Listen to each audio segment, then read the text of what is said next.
Welcome to the 2021 On-Farm Network Results Series. I'm Megan Burns, agronomist for the On-Farm Network. Let's talk about results from our Faba bean fungicide trials. So when doing fungicide trials, we conduct a number of different comparisons depending on the year and farmer interest. And this year, both of our Faba bean fungicide trials compared a double application of fungicide to a single application. So we had two of these trials, one up in the Swan River area and one in the Russell area. And like I said, both were a single versus double application of some sort.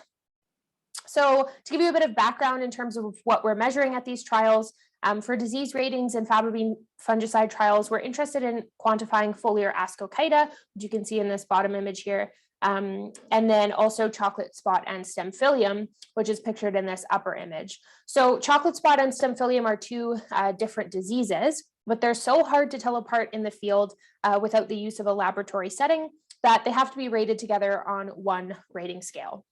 So that's why those are combined in that way. And then we look at two different things when we're doing our disease rating. So we look at the incidence or the prevalence of disease. So how many of the plants that we rate for disease are affected by the disease or have disease present on them. And then also the severity. So how bad that disease is. And putting those two parameters together gives us an indication of the overall disease pressure. So getting into our results, starting with the Russell area trial, we found moderate disease pressure overall. So you can see we had a pretty high incidence of chocolate spot and stemphillium and a moderate to high incidence of foliar ascochyta, but all of these were at relatively low severities. So moderate disease pressure overall. We didn't find any significant yield difference between single and double fungicide application at this trial. And as a result, when we take a look at our economics, we have a loss in profit per acre associated with that increased cost of that double fungicide application because we're not seeing any return on investment into that product, so to speak.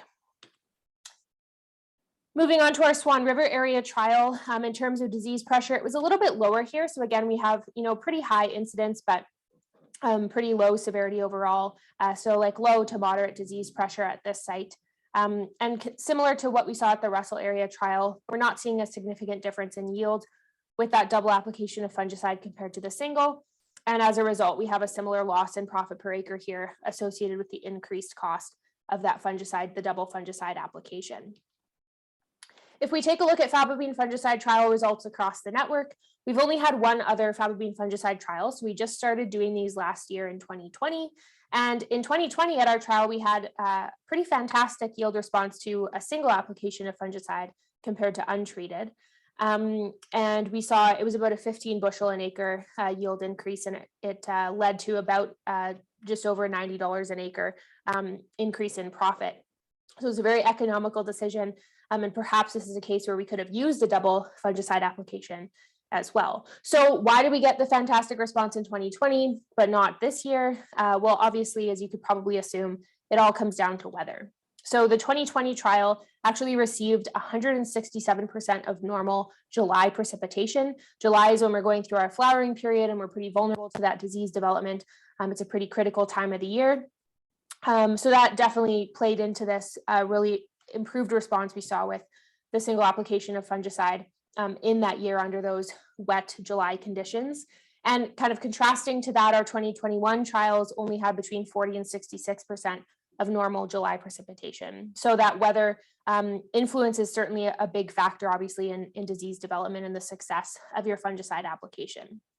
So when it comes to making spray decisions, this is really what it boils down to. A spray will likely pay when disease is out to play. And the hard part is figuring out when that is. So we want to make sure that we're considering our weather conditions, our crop and disease history on the field, and getting some boots on the ground to have a scout and see what kind of pressure there is when we're going to make that fungicide spray decision in the year. So informed decisions will protect your bottom line, of course.